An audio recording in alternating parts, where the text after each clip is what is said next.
Totoo bang Yes. naging GRO ka? Ilang taon ka bago naging GRO? Bakit GRO ang pinili mong trabaho?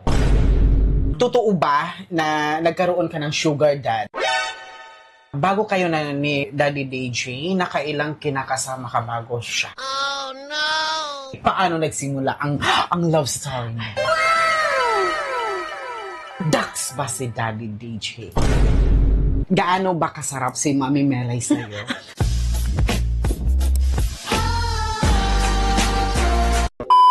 Hello mga kachupa! Andito tayo ngayon sa Manila para hanapin at hagilapin ang isa sa mga content creator dito sa Metro Manila, ang nag-iisang mami ni Daddy DJ na si Mami Melay! Hi guys! So nakakaloka naman yung mami ni Daddy DJ. Parang sinabi mo, anak ko siya, di ba? Anak ko ba siya? Parang ganun na nga eh. Parang anak ang turing niya sa'yo. Parang ayoko na magpa-interview na yung biyar na ako bigla. Parang naging nanay kami. Parang ano ba to? Kwento ba ng buhay ko to? Kwento ng pagiging nanay ko. Pagiging both. Pagiging asawa ni Daddy DJ. Ito kasi yung episode natin sa Miss Tripalicious, ang chicanness with the social media star. Because you're considered as one of the social media star. So ito yung unang tanong ko sa'yo. Since isa ka sa pinakasikat at pinaka-intriguing na pinakasikat talaga. content creator. Yes, dito sa Metro Manila. Hinaghirap pa talaga kita dahil galing pa ako sa Mindanao. Pumunta lang ako dito para ma-chika kita. Ito ang una kong tanong. Totoo ba? Kinakabahan naman ako dyan. Totoo ba? Yes. Naging GRO ka? Actually, ayan na. Wait lang. Bubuelo ako. Yes. Sige, okay lang. Actually, kakakain ko lang kasi ng hotdog kagabi. Kaya medyo... Ay, ganun masakit ba? yan. Parang ako din. So, eto, sagutin ko na yan. Actually, araw-araw ko naman sinasagot yan kasi nga araw-araw akong binabash. Yes. And then, araw-araw ko din inaamin sa kanila yung totoo. Oh, yes, totoo talaga. At never kong dinenay, yan, lagi kong inaamin yan. Totoo po. Ilang taon ka bago naging GRO? Nag-start magtrabaho sa bar? Okay, sige. Kwento ko na rin kasi baka yung iba kasi hindi nila maintindihan. So, kaya ako napasok sa ganong work is na broken hearted ako dun sa lalaking nakauna sa akin. So, hindi ko na pangangalanan yun. Ako'y 15 years old ako nun. Yes, 15 years old ako nun at aga, diba? Malandi kasi ako eh. Grabe naman sa malandi. Aga na nga, charot.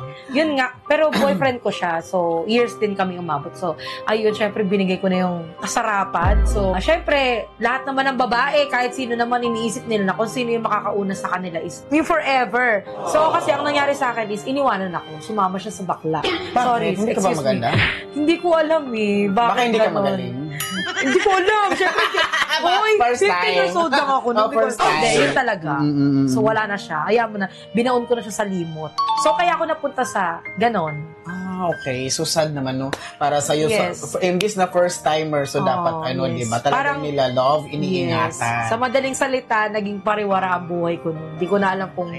Bakit GRO ang pinili mong trabaho? Hindi ko siya pinili actually kasi yung mga friend ko dati is nag-work na ng bar. So yung mga katambay ko, yung mga friend ko nung high school, and then actually nung mga time na yun, siyempre nag-aaral pa ako, 15 years old, diba? So nag-stop ako sa pag-aaral kasi nga sobrang na-broken ako eh. Tapos yung ibang mga friend ko, nag-work sila sa bar sa probinsya. So hindi ko kaya magstay sa bahay. Sabi ko sa kanila, nasan kayo? Gusto kong sumama sa inyo kasi hindi ko siya makakalimutan pag nasa bahay ako. Yun na yung nasa isip ko. Bata pa ako, parang ang nararamdaman ko is kapag kasama ko yung mga kaibigan ko, sumasaya yung buhay ko. Nakakalimutan ko yung ex ko. Ganon. Kaya sinundan ko sila sa probinsya. Ayun, yung work doon is bar. So, doon ako naging GRO.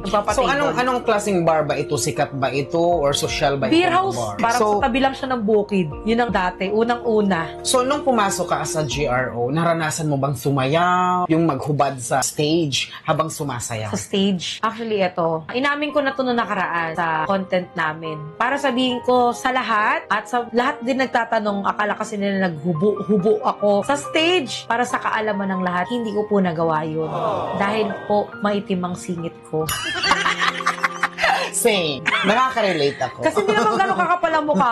Di ba kakapal ang mukha ko? Sasayaw ako. Yung mga napasukan kong iba is may mga Nagsasayaw nagdadance talaga. Tsaka talagang ang kikinis ng mga kahit anong bukaka nila, talagang makinis. So, syempre ako, gusto ko naman yun kasi gusto ko magkakapera ako dyan eh.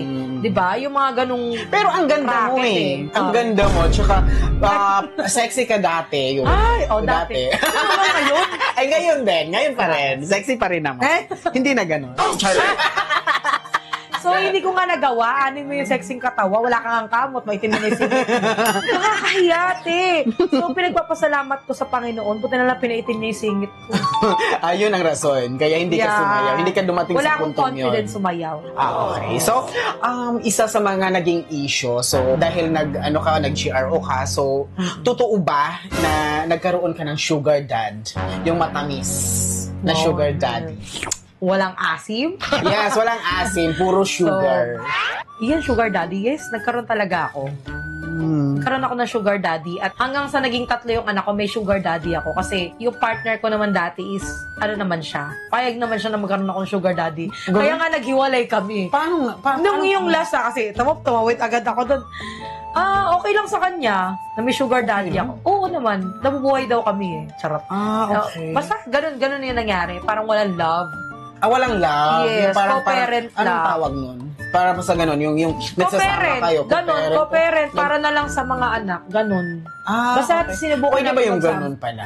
Hindi ko nga alam eh. Nagsasama kayo, nagkakaanak kayo, pero walang love na... Wala. Tapos yung make love, kakaiba wala ding talaga. make love eh. Paano kayo nagka-baby kung walang make love? Yan yun. Good question. Yan na napakagandang question. May time din na, eto hindi ko sinasabi yung pang-una, yung sa pangalawa to. Talagang, ang make love namin is siguro mga 2 beses sa isang taon. Ayun na, doon na ako na, alam mo na, agad. yes. Lasing lang yun, lasing So, kaya lang. ka nagkaka-baby, pero nagsusuporta naman siya. Ngayon, wala. Wala. Yes, kaya ko naman eh. Pero yung una, yung sa panganay ko, nagsusuporta yun. So, iba ang panganay, iba ang pangalawa.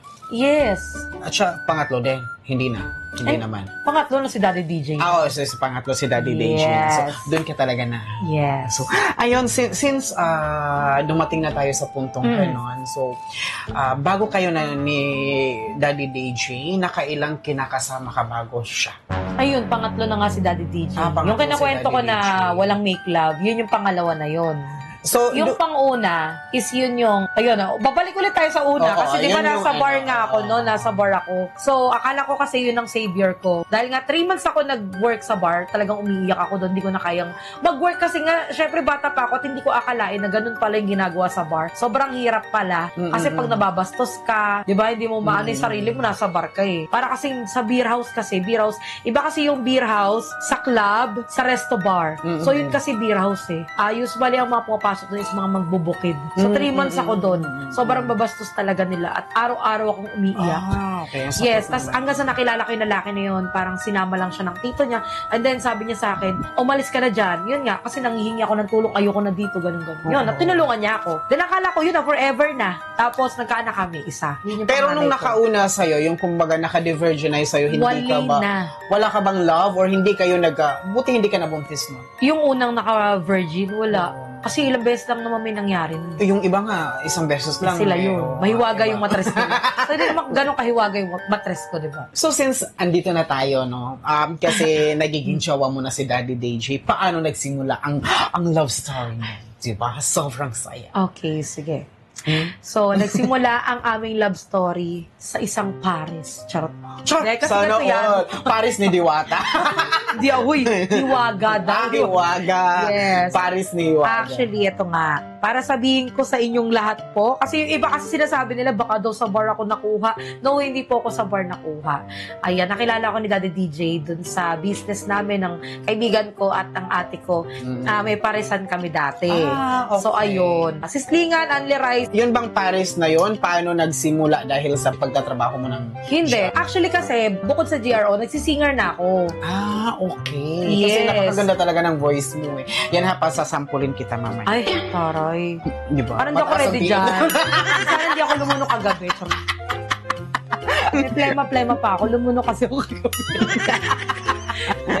Ayun nga, kumakanta ako. And then, siguro, last na pumasok ako sa pagiging GRO ko is 2018. Kasi 2019, nag-focus na ako sa pagiging singer ko. And then, kaya hindi na rin ako nakapag-GRO kasi nga meron nga ako sugar daddy. So, ayaw na pumapasok. So, ayaw niya. Yes, sinusustentuhan lang niya ako. Ayun, di sustentado na ang lola mo. Di nag-pandemic, na wala ng mga barbar, walang mga gig-gig. So, yun na. Doon na pumasok yung business. So, doon ko yun na nakilala si Daddy DJ. Okay. So, meaning, galing sa sugar. Ako? Yung business. Yes. Yung Yung pinagmula sa business. Humingi ako sa kanya kasi inuunti-unti ko nang umalis sa kanya. Gusto ko magbagong buhay kasi lumalaki na yung mga anak ko. Ayoko ng kalakihan nila. Yung nagiging estado ng buhay ko. Kung paano ko sila binubuhay. Ayun. So, ayan, nag-start na nagkakilala kayo ni Daddy DJ. Ano naman yung pinaka ginagawa niya para makuha ka niya o para mapasagot ka niya? Nagpapansin siya. So, hindi ko siya pinapansin kasi nga, alam Hindi mo type. Hindi naman hindi type. Ang gwapo kayo ni Daddy DJ. Oo. Promise, gwapo siya nun. Ako kasi, 3 na yung anak ko eh. So, alam ko na kung saan ko ilulugar yung sarili ko. Diba? Kasi ako nanay na ako. Yan siya, binata siya. Tapos, estudyante pa siya noon. Diba? Syempre. Okay. So, ilang taon siya noon? 24? Ikaw? 25. Okay. Magkaedad nun pala kayo. Ano lang, 1 year ang 1 year. pagitan. So, syempre, sino naman mag-iisip na magkakagusto sa akin yung ganito? Kasi na, 3 na yung anak ko. Tapos, kaya pala siya kumain doon kasi napadaan siya. So, nalabat So, first sight. nakita ka. Yes. Uy, ganda. Haba? Mahaba pa ang buhok mo doon. Oo naman, mahaba. Hanggang puwet. Hanggang puwet. Kaya pala. Yeah. Gusto kanyang matera sa puwet. So, syempre, niligawan niya ako. And then, syempre, sabi naman niya sa akin, papatunayan ko na mahal ko at tanggap ko kayo ng mga anak mo. So, bago nangyari yon, sinabi ko muna lahat ng background sa buhay ko. Stalker kasi si Daddy DJ eh. Naging stalker ko yan. Kaya, bago niya ako ligawan, bago niya ako puntahan doon, tinignan niya muna yung background ng buhay ko. At alam niya, nagulat ako sa kanya, alam niya na may sugar daddy ako at nakikita niya na pumupunta doon sa tindahan. Alam niya lahat-lahat, alam niya na 3 yung anak ko, alam niya na nagaling talaga ako sa bar. Alam niya. Sabi ko, paano mo ako natanggap? Sabi niya sa akin, hindi ko alam, basta gustong-gusto ng puso ko eh. Hindi daw niya alam kung ba't ganun yung tama. Pinakain ko na naman ng pares. Hindi ko naman alam na gagana pala yung gayuma. Kaya pala. Dapat kumuha ka ng asin. Ayun na eh. Actually, binudburan ko na siya ng asin, pero hindi na umepekto kasi huli na yun lahat. Huli na. Yes. Nakuha mo na. Nakuha ko na Napainom mo na. Yes, at kumbaga, naranasan niya na yung yung sarap. Gapangin. Yung langhap sarap. So, yun, nawala man ng bisa ang gayuma, pero hindi nawala ng bisa ang sarap, ng aroma. Aroma. So, yun nga. Coffee. Ayun. Unang-una kasing ginawa niya is niligawan niya yung magulang ko. Pati yung mga anak ko. Pumupunta siya dun sa bahay ng magulang ko. Inaamo-amo niya. Nililigawan. Talaga kasi... Pero estudyante pa siya noon? Yes. Tapos yung mga anak ko, nililigawan. Bibigyan niya yung laruan. Lahat. Kasi yung bunso ko, 1-year-old lang nun eh. So, estudyante pa siya noon, may pera na siya kasi nakakabili na siya. Nagda-drive siya eh. So may extra siya. Yes, meron siyang extra. May pinagkakakitaan siya. Yun lang. Siyempre, nakita ko na, ay, mahal nito yung mga anak ko. Siyempre, hindi ako magdadalawang isip na, sige, sugal ko na yung pagmamahal ko. Diba? Eto na yun, at hindi naman ako nagkamali. So, sinagot mo kaagad, hindi pa? Siyempre, may mga panliligaw, eme-eme pa, diba? Okay. Pang-extras lang. Abang mga 3 days. 3 days lang. Yes. Gusto ko siyang tikman, kaya lang ayaw niya. Kwento ko na, Gagi. Nandito na tayo ka na. Grabe naman sa gusto Ako tikman. naman tatanong sa sarili ko, paano naging kami? Ganito kasi yun, kaya naging... Parang kinikilig ka pa, no? Siyempre kinikilig ako. So, paano naging kami? Kasi yung, sabi niya kasi sa akin, nakapunta ka na ba ng Tagaytay? Sabi ko, nakapunta na ako dyan. Kaya lang ka ako. Ang tagal na kasi nun, sabi niya, sige, kasi siya, rider siya eh.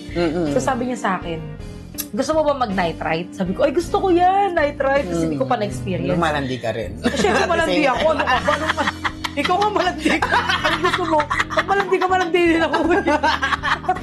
Diba? Both. Yes, same tayo. Tapos, ayun na, ito na yung ate ko sumama. Tsaka yung boyfriend niya. So, ano kami? Partner. Ayun na, hanggang sa pauwi na kami. Bakla, ito na. Pauwi na kami. Inaantok na yung ate ko. Hindi na kayang umuwi. Nasa Cavite pa lang kami. Eh di sabi nila, hindi namin kaya. Ano, hindi yung gagawin, mag-hotel. Nakinabahan ako. Shit, matitikman ko din. Matitikman mo na yung lasa. Ito pa nakakaloka. wala na siyang dalang pera. Wala talaga siyang dalang pera. Yung mga panahon na yun, wala naman siyang ATM noon. Estudyante siya noon. Ano lang siya, cash lang. Eh di sabi niya, wala akong perang dala. Eh, yung ate ko nasa gasoline station. Antok talaga siya na gano'n. Eh. Sabi ko, sige ako na magbabayad po. Di na ang nangyari, ako pa-sugar na. Dinato kami sa hotel. Dahil expect mo talagang may mangyayari. Matitikman mo ang lasa. Matitikman ko na to. Magkakataon ko na kami magbabayad. Eh di ito na, nasa hotel na. Di, nagkukwentuhan kami. Eh, ano ba naman, nag-boxer pa naman. Siyempre, bumakat yung... Hindi, so na, sabi niya, wala naman daw siya pinakitang motibo. Pero bakit ka nag-boxer? Tapos nag-shower pa siya. Ako nga hindi nag-shower eh. Diba? Kasi wala naman akong balak. Pero syempre, makita mo yung katawan niya. Kasi nung mga panahon na nagpa-pageant siya. So, ang ganda ng katawan niya. Nung mga panahon na. Syempre, sabi ko sa sarili mo, titikman ko talaga to. Hindi ako pwedeng umuwi ng walang ano. Kiddie meal. Estudyante, kiddie meal. Siyempre, nanay na ako. Ibang lasa ng college. Masarap talaga. Oh, yun na. Ay, talaga. Relate yan. Nakailang college ka? Yes! Marami sila. Hindi na mabili. Tinan mo, ako isa lang. Ikaw marami talaga. Marami talaga. Char lang. Tapos, ayun na nga.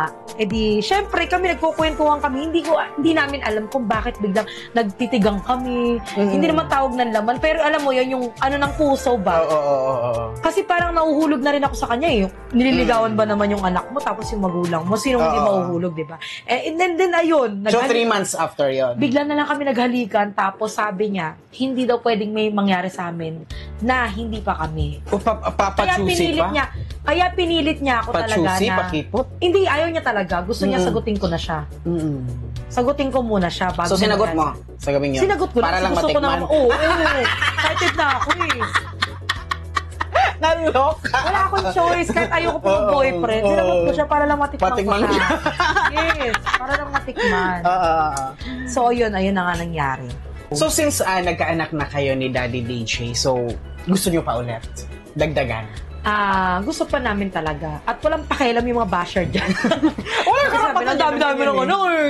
Karapatan nyo naman yun eh. Sa inyo yun eh. Dalawa, di ba? Di ba? Meron pa, magkakaroon pa kami ng anak. Pero last na, sana baby boy na. Kasi di ba? Baby girl na yung una niya naging baby sa akin. So gusto niya, sunod naman is boy. So sana, pala rin boy. So since ganito sa unang doon kayo sa hotel, habang nakikita mo siya naka-boxer, so takam na takam ka. Ito yung pinakatanong ko, Dax ba si Daddy DJ? Ay, paloko. So kasama sa script niya. Hindi ba? Okay lang pag hindi mo sagutin, pero mas maganda kung sasagutin mo. Gusto niyo talaga maging honest ako? Oo naman. Sige, alam ko namang honest ka talaga from the start eh. Okay, hindi siya Dax, pero hindi siya paling. Doon ako mas Ano okay. yung paling? Yung pasi. Akala ko naman kung ano yung paling. Hindi. Straight. Pero saktuhan naman. May ano naman, may forma naman. Grabe naman. Ganun kalit naman. Grabe naman yun. Ay, hindi ka naman satisfied doon. Parang ano lang. Satisfied pa rin. I mean, hindi siya yung pag-toothpick. Kasi pag sinabing ducks, ganyan na, laki talaga. Pero hindi. Large. Pero tuwid yun. Hindi pa talaga.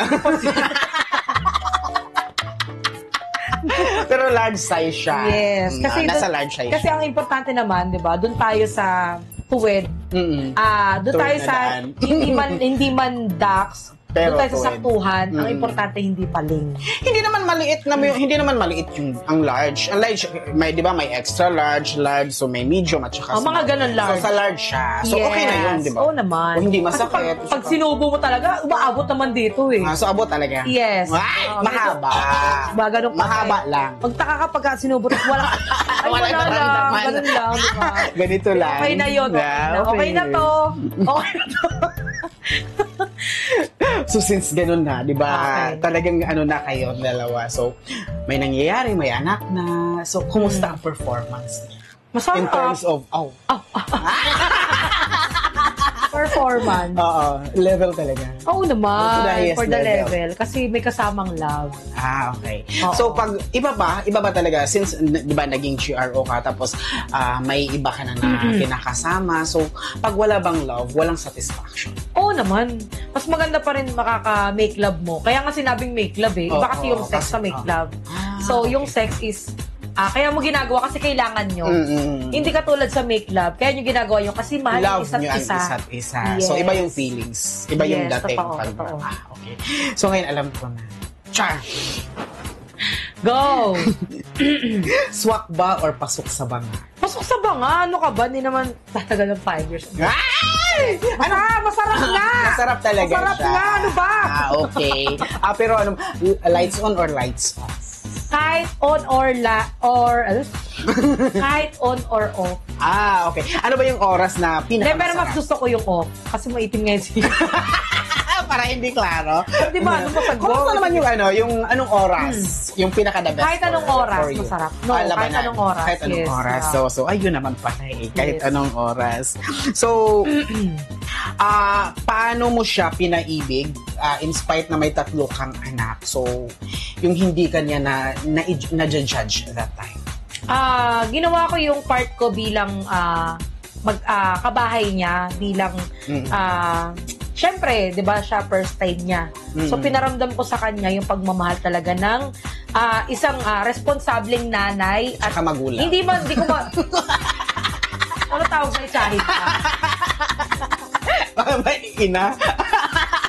Actually, may point ka. Kasi, as single mom, so siya instant daddy, parang baby ko na rin siya eh. Kasi, so yun ang yes, hinahanap pinagluluto niya. ko siya, pinapakain ko lahat. Actually, noong una nga, nagliligoan kaming dalawa, pero hindi na, gawin.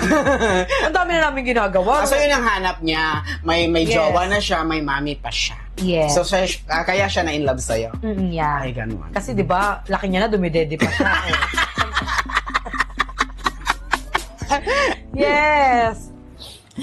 So ganito, since sikat ka na. Wow, since, sikat. Oh, yeah! sikat. O, diba? Ang dami mo ng achievement sa buhay as a vlogger, as content creator. Totoo ba yung sinasabi nila na isnob ka daw sa mga maliliit na content creator? Para bang maliliit na content creator? Yung aspiring, yung nag-start pa lang, yung hindi pa ganun kadami yung followers, hindi pa ganun kataas yung level Okay. as content So, creator. hindi ako snubber. So, hindi ko kasi kailangan iangat yung sarili ko sa inyo na para sabihin na, hindi ako ganun, ganito, ganyan. Marami po akong tinulungan ng mga vloggers na nag-uumpisa pa lang na hanggang ngayon po tinutulungan ko sila. So, alam ko na nanonood sila at alam ko na magko-comment sila. Diba? At hindi ko na rin sasabihin sa inyo kung masungit ba ako, ganito, ganyan. Hindi po ako masungit. Pero sinagot pa rin. Maganda lang. Sila na bahalang mag-judge kasi ayokong syempre ugali ko to eh. So, para sa akin, hindi ko sila sinusungitan, wala. Diba? Okay. So, ayan. So, ano yung advice mo sa kanila? Advice ko sa mga maliliit sitwasyon ng na buhay ko, content ito. Yung mga nag-start pa lang mag-content, sana huwag kayo susuko. Gawin nyo yan, hindi para kumita ng pera. Gawin nyo yan dahil gustong-gusto nyo talaga yung ginagawa nyo. Yun lang naman yung technique doon para magpatuloy kayo. Isipin nyo na lang na ito yung passion nyo, ito talaga yung gusto nyo.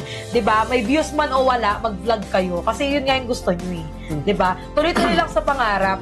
Kasi hindi nyo makakamit yung pangarap nyo kung hindi kayo magpapatuloy sa ginagawa nyo. Ibang din pala tayo, no? Kasi ako, Yes. pumasok ako as a content creator, gumagawa ako ng vlog kasi gusto kong kumita dahil para makatulong ako sa family. Kaya sa akin din naman kasi, kaya ko ginagawa to dahil gusto kong kumita para makatulong. So since Yes, alam sa natin family, since alam natin na yung pagba-vlog is talagang nakakatulong, di ba? Yes. So, Bonus na lang talaga sa atin yung tataas yung followers natin. sisikat ka. Yes, yung sisikat ka. Pero yung ginagawa mo, kung wag mo nang isipin yung ibang tao nagsabi na, mukha siyang tanga kaka-vlog, ganun-ganun. Wala Yes, silang dun kasi pakialam. sikat eh. Yes, di ba ang sarap sa pakiramdam after natin mag-edit, di ba? Tapos natatawa ka sa ginagawa mo. Oo. Go, upload mo Tapos yan. daming At nagre-react, yes, di at ba? wala silang pakialam yung sarili kayong page. Kayo pa rin ang may karapatang may i-upload sa page. Yes. Okay. So since ganito, nagiging single mom ka, anong mai-advise mo sa kanila?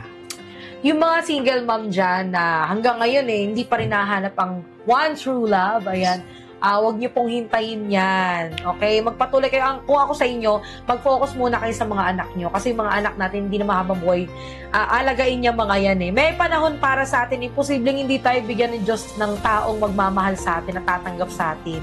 Meron at meron pa rin talagang mga lalaki na kayang-kaya talaga yakapin lahat ng pangit na nakaraan natin. Katulad na lang ako, sobrang napakapangit ang pinagdaanan ko. Pero meron pa rin taong tumanggap sa akin. Kaya huwag kayong mawawala ng pag-asa. At wag kayong maghahanap ng true love. Tandaan niyo yan. Kusang darating po sa inyo yan. Mag-focus muna kayo sa mga anak niyo.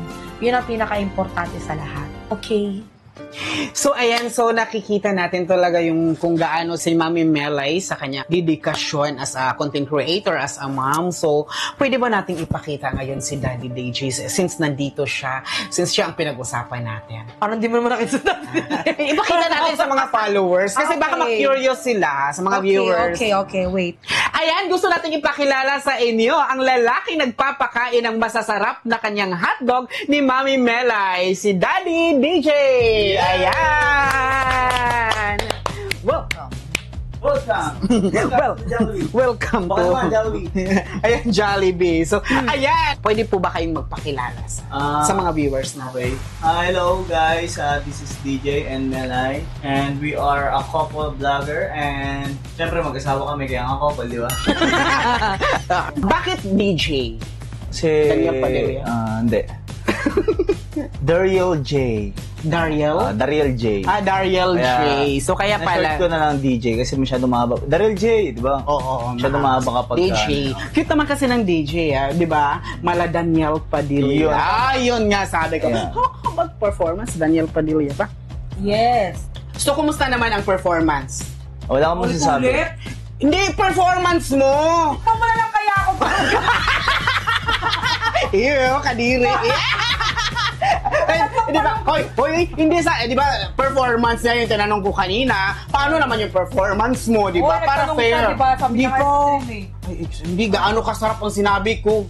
Tinanong ko, hindi ba yung performance siya kasasarap? Ako, di ka ba makapaliwanag? Extreme, basta overall. Basta overall. Overall extreme. Overall extreme. Yes. So, ano pang hinihintay nyo? Mag-robos na kayo. Sorry. Para extreme ang performance. So, kailangan pa ba ng robos? Hindi na kailangan. Ayan naman pala eh. Kasi nakakaisa lang ako eh. Ay! Gaano ba kasarap si Mami Melay sa'yo? Para sa'yo. Kung i-rate natin. Ano ba ito, Fortnite? I-rate ko ng 1 to 10. Extreme. Extreme. Extreme ang kanyang kasarap. Parang robust extreme. Masyar.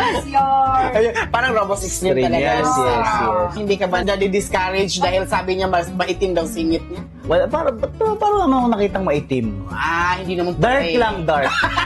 Dark brown. Hindi Eh, naman pala, wala. hindi naman pala maitim. Kasi nung nag-ano kami, nung nag-tsuktsakan kami ng araw na yun, wala ako nakitang Hindi, ano sa kasi kanya. patay ilaw.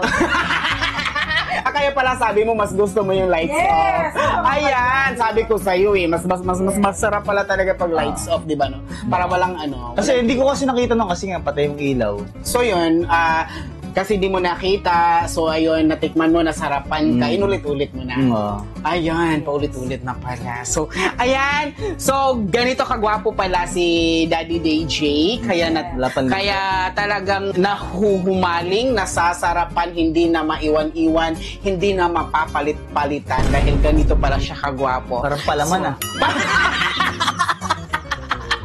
So, ayan! Sa mga manunood natin, please paki-follow po, no? Sikat na po sila na content creator dito sa Metro Manila. Sikat na. Di pa kami More than million followers na po eh. Siya po si DJ and Melay. And ito naman po si Mami Melay. So, ayan, kung gusto niyo pong mapapatawa pang stress reliever everyday, huwag niyo pong kalimutang i-follow sila.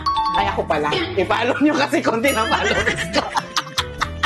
Sa mga followers dyan ni Mami Melay at saka ni DJ and Melay, so follow nyo naman ako. Uy, para makampan. Para awan nyo na ako. Uy, para maparehas naman kami. Talagang napakalaking pasasalamat ko po dahil welcome kami dito sa bahay ni Mami Melay at saka ni DJ and Melay, so ni Daddy DJ. So, thank you so much dahil talagang papasikatin niyo kami. So, ayan. Maraming salamat dahil malaki yung potential na sisikat kami dahil sa inyo. Maraming salamat ka, Mami Melay and DJ. Maraming salamat once again. So, hanggang sa susunod sa Chikanas with the Social Media Star, maraming salamat po. Please like, follow, and subscribe. Miss Chupalicious. See you for the next video. And Mami Melay and DJ and Melay Facebook page, i-follow nyo na kung ayaw nyong masaktan. Thank you so much. Bye-bye! Bye! Thank you! Thank you so much!